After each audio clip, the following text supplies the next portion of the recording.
Hermanos amados, el pastor Pedro Saavedra les saluda y este es otro audio más, otra entrega más de la serie ¿Cómo es un creyente que vive en el Espíritu? Estamos repasando a través de la segunda carta del apóstol Pablo a los Corintios. En 2 de Corintios 1:12, ahí leemos que el apóstol Pablo dice que él se conducía no con sabiduría humana o carnal, dice algunas otras versiones, sino con la gracia de Dios. Mire, confiar en nosotros mismos es incorrecto, pero confiar en la sabiduría carnal es aún peor. Y esto se refiere a una vez que lo hemos visto. Confiar en un recurso desechado que sabemos que procede de la carne es peor. Por lo general relacionamos la sabiduría con la mente, pero aquí Pablo se refiere a una sabiduría que procede de la carne. Él relaciona la sabiduría humana con la carne.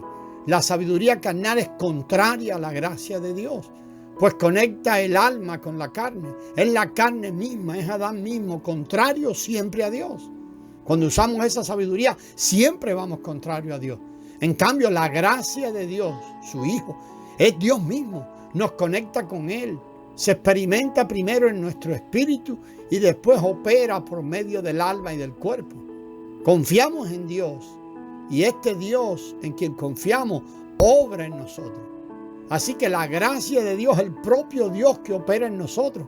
Él obra desde nuestro espíritu por medio de nuestra alma y nuestro cuerpo, a fin de que todo nuestro ser esté bajo su operación. No debemos confiar en nosotros mismos, sino únicamente en Dios. Nuestra conversación, nuestro andar y vivir en este mundo no debe proceder de la sabiduría carnal, sino de la gracia de Dios. Si tomamos este camino, ya no obraremos por nosotros mismos, sino que permitiremos que Dios opere desde nuestro espíritu y por medio de nuestra alma y nuestro cuerpo. De esta manera todo nuestro ser estará bajo su operación y seremos personas que viven y andan continuamente en el Espíritu, en el lugar santísimo. Debido a que Pablo era una persona que vivía en el lugar santísimo, en su espíritu, andaba por el Espíritu, podía decir: no tuve reposo en mi espíritu. Mire allí en el capítulo 2 y el versículo 13. Él no dijo: no tuve reposo en mi mente o en mi corazón, sino en mi espíritu. Muchas veces ante una situación no tenemos reposo, pero es en nuestra mente. Es nuestra alma la que se siente intranquila. Esta es otra experiencia diferente. Para entender 2 de Corintios es importante prestar atención a frases claves, tales como esta, para que no confiásemos en nosotros mismos, sino en Dios. No con sabiduría carnal, sino con la gracia de Dios. Y no tuve reposo en mi espíritu. Pablo no dijo que no tuvo reposo en el Espíritu de Dios, en el Espíritu Santo, sino en mi espíritu. Él era una persona que vivía, andaba y laboraba totalmente inmerso en el Espíritu. No vivía en su alma o en su carne, sino en su espíritu.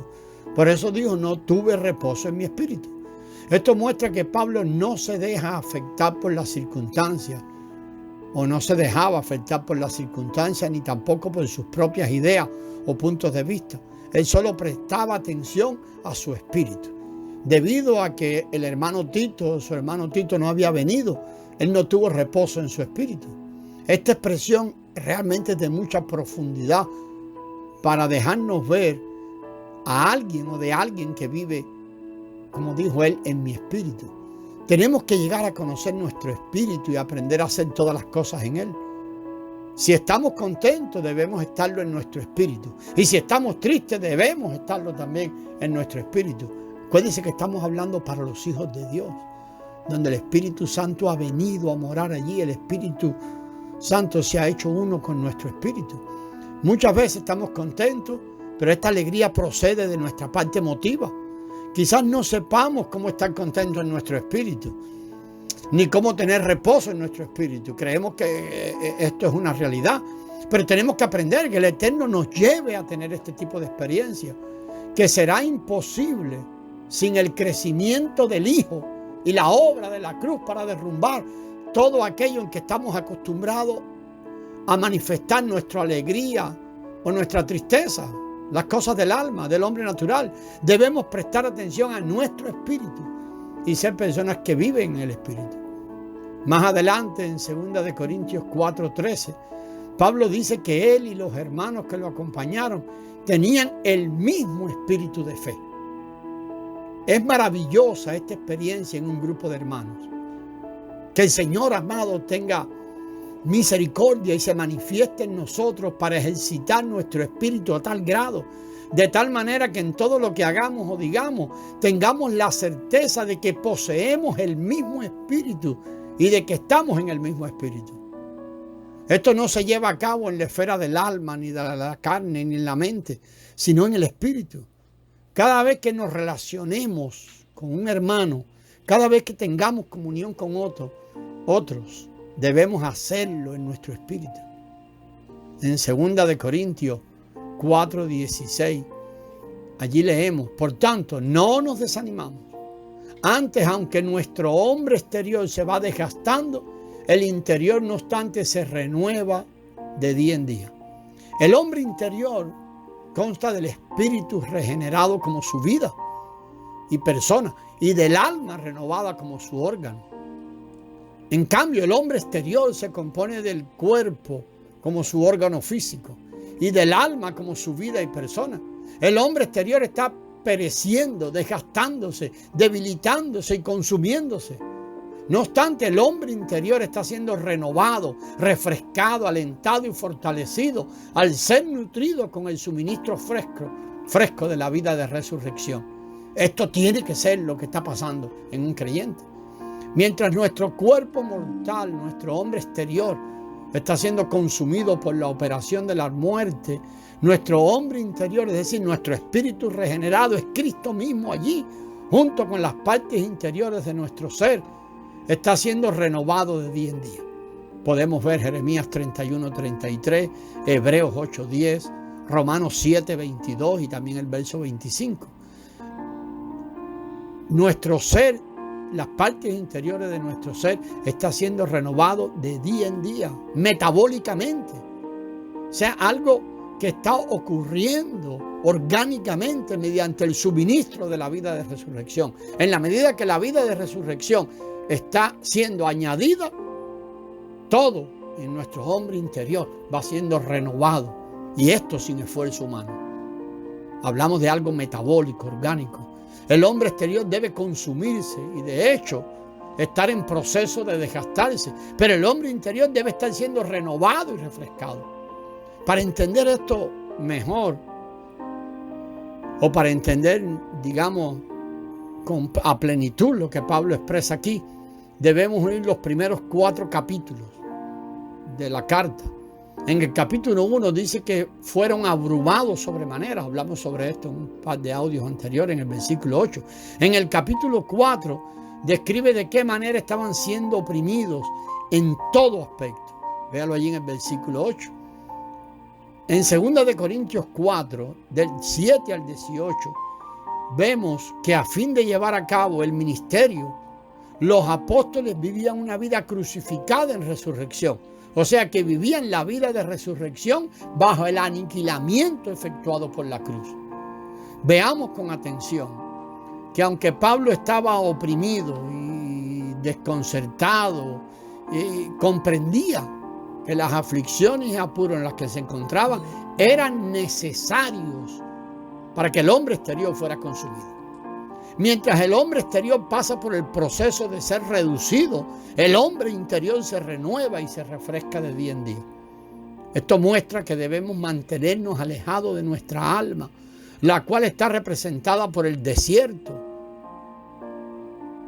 y también del lugar santo, y que debemos mantenernos completamente en el lugar santísimo. O sea, nuestra alma y también nuestro cuerpo. Uno está representado por el desierto y el otro por el lugar santo. Pero debemos mantenernos en el lugar santísimo, en el Espíritu. Es menester que vivamos y nos conduzcamos en el Espíritu. Las discusiones solo alimentan la vida del alma. Cuanto más discutimos, más se fortalece el hombre exterior. Por ejemplo, frecuentemente los esposos se sienten tentados a debatir y uno quiere imponer su criterio o hacer que el otro tome su punto de vista. Ahora supongamos que la esposa de un hermano se enoja con él y que él, para no seguir en la discusión, pues evita responderle. Este hermano se queda callado porque él ha aprendido a sufrir, y eso lo vemos como algo espiritual. Pero miremos eso con mucho cuidado. Así también piensan los seguidores de grupos que piensan en el mejoramiento humano y el autocontrol. Si miramos el punto de vista bíblico, veremos que opiniones y discusiones generan divisiones producto del fortalecimiento del alma. Decidir no discutir para no alimentar el alma es tomar el punto de vista de la Escritura, es tomar un punto de vista espiritual. Aguantarse y decir es que yo necesito sufrir, eso no es un punto de vista espiritual. Saber entonces que cuanto más discuto con mi esposa, más nutro mi alma. Y eso no es un punto de vista bíblico. Y por eso me sujeto para no alimentar el alma. Es un punto de vista bíblico. Debemos aprender la lección de dejar que nuestra alma sufra hambre y se desgaste. No darle comida. Aprender a suprimir desde el vivir en el espíritu todo lo que alimente el alma. Desde el espíritu. Decir, no, esto va a alimentar mi alma. Mejor, esto no va.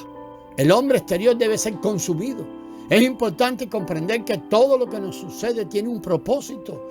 Dios se ha propuesto desgastar nuestro hombre exterior a fin de que nuestro hombre interior se fortalezca, se refresque, se aliente, se nutra y se renueve de día en día.